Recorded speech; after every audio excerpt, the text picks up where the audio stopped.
Imagine a hotel so grand, so perfectly ordinary that its lobby could be in any travel magazine. Velvet curtains, a marble floor that still remembers its polish, a brass bell on the front desk, gleaming under soft chandeliers.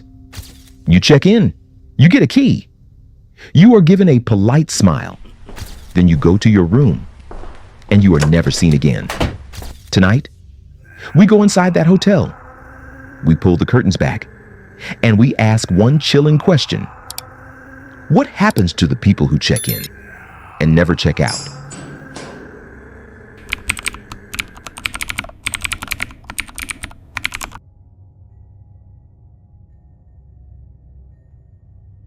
The hotel sits on the edge of a Midwestern town. On the map, it's just a rectangle of comfort. Restaurants, a small ballroom, a diner across the street. But talk to the night shift clerks, ask local cab drivers, and the word comes out in a different tone. That place, they say, it's got a history. The first recorded disappearance was in 1973. A businessman checked in for one night. He never checked out. Police wrote it up as leaving on foot, but his suitcase stayed on the rack, and the elevator's maintenance log recorded a strange stop. At 3 a.m., that didn't match any access card. What happens when the official language doesn't line up with the evidence? Over decades, the same story filled police blotters, solo travelers, couples, even an elderly woman driving home. They all checked in. They were all seen moving through public areas. And then, nothing. Doors locked from the inside, windows sealed, wallets, phones, suitcases left behind, surveillance footage that ends mid-frame, elevator cameras catching a reflection where no person stood. The sheriff shrugged. High turnover, he said. People wander off.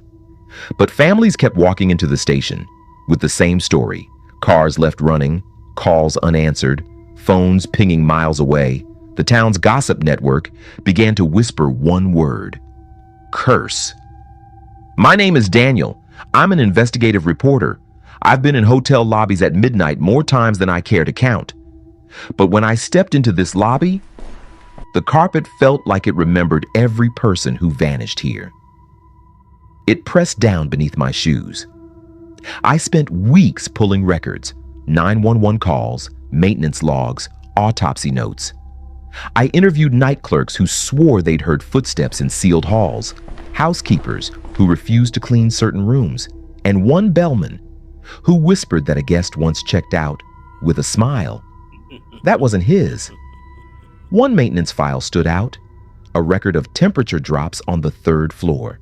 Sudden, unnatural cold pockets. No broken vents, no open windows. Cold doesn't kill people. So what else was happening here?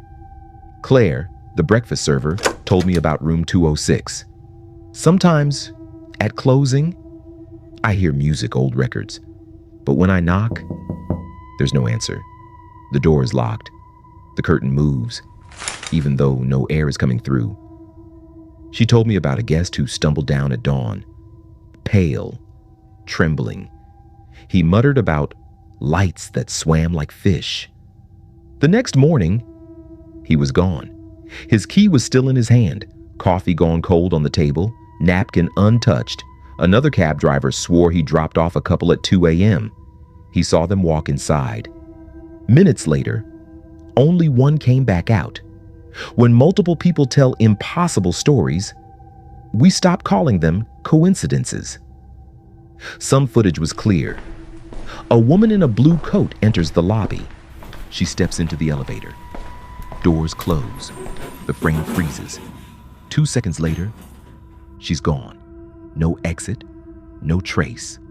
Another hallway cam catches nothing for minutes. Then a ripple, as if the air folds. A flash. The carpet bends, and then everything is normal again. Technicians called it an artifact, but artifacts don't explain missing people. Sometimes, cameras see more than they should. The break came from a thin ledger, An ex-staffer slid it across my desk. It wasn't a guest book. It was a list of names, dates, and dagger marks. The dagger marks aligned with nights of disappearances. A retired investigator said the marks were insider codes. Someone cataloging people. Invoices tied back to subcontractors who did late-night maintenance. Shell companies, fake signatures, a chain of silence. That's the true crime part. Ledger pages, signatures, access at odd hours, but paired with the vanishings, the footage, the eyewitnesses. A picture forms. Maybe the hotel wasn't cursed. Maybe it was harvesting. Not every file made sense. A guest found dead in a bathtub. No head wounds. No water in his lungs. Internal trauma with no cause. Another man vanished from his bed.